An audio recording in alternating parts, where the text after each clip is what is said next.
அது துணிச்சலா சொல்றதுக்கு, துணிச்சலா செய்யறதுக்கு வந்துட்டாங்க. ஏன்னா நான் உங்களுக்கு முன்னாடியே போட்டேன் தலைவா, நான் 2024 போட்டேன், முதலமைச்சர் போட்டுட்டு என் வீட்டுல இருக்கு, நான் வெளியேற்றல. என் நண்பர் சொன்னார் வேணாண்டா போடாது, அது நாகரிகமா இருக்காதுன்னு சொன்னதுனால நான் வெளியே போடல. 2024 காலண்டர் நான் முதலமைச்சர் அடிச்சு நான் எல்லாருக்குமே கொடுத்துட்டேன், என்னுடைய சொந்த பந்தத்துக்கு. ஸோ அதுல நான் உங்களை விட சீனியர், நான் பெருமைப்பட்டுக்கிறேன்.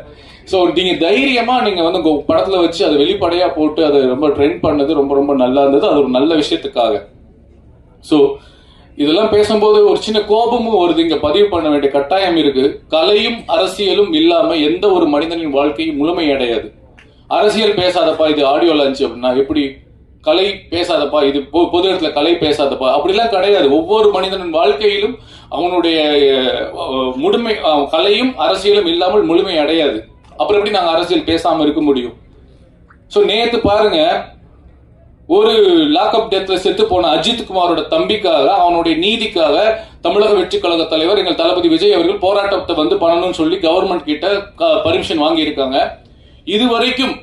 இதுவரைக்கும் எந்த கட்சிகளுக்கும் போடப்படாத கண்டிஷன்கள், கட்டுப்பாடுகள், விதிமுறைகள் காவல்துறை வந்து விதிக்கிறாங்க. எனக்கு காவல்துறையை பார்த்தா எனக்கு எப்பவுமே ஒரு பெரிய பாவமாகவும் இருக்கும், கோபமாகவும் வரும்.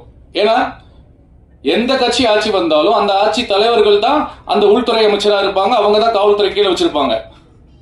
எடுத்துக்காட்டுக்கு இப்போ கலைஞர் ஐயா முதலமைச்சரா இருந்தாங்கன்னா அன்னைக்கு வந்து ஜெயலலிதா அம்மா வஞ்சிக்கப்படுவாங்க. எந்த காவல்துறை இருக்கோ அதே காவல்துறை போது அவங்கள போய் அரெஸ்ட் பண்ணும்.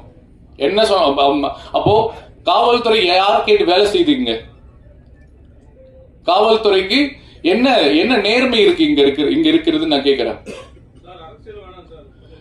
இல்ல இது அதுதாங்க அரசியல் இல்லாம முழுமையடையாதுன்னு சொல்ல வரேன் நானு.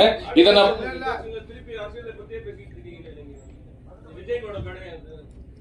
ஓகே,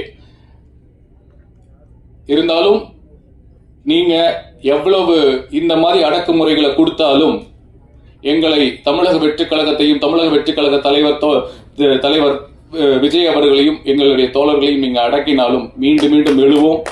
நாங்கள் மக்களுக்காக மண்ணுக்காக உழைக்க வருவோம் என்பதை கூறி ஒரே ஒரு விஷயத்தை சொல்லுகிறேன்.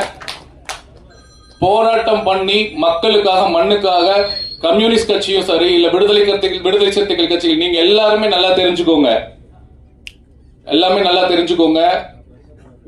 நீங்களும் எங்களோடு சேர்ந்து கைகோர்த்து வந்தால் ஒரு மிகப்பெரிய நல்ல மாற்றத்தை, தமிழ்நாட்டுக்கான மாற்றத்தை எங்கள் தலைவர் தமிழக வெற்றி கழக தலைவர் தளபதி விஜய் கொடுப்பார் என்று கேட்டுக்கொண்டு, தாழ்மையாக கேட்டுக்கொண்டு வாய்ப்புக்கு நன்றி கூறி விடைபெறுகிறேன். நல்லதையே நினைப்போம், நல்லதையே விதைப்போம், நல்லதே நடக்கும். நன்றி, வணக்கம்.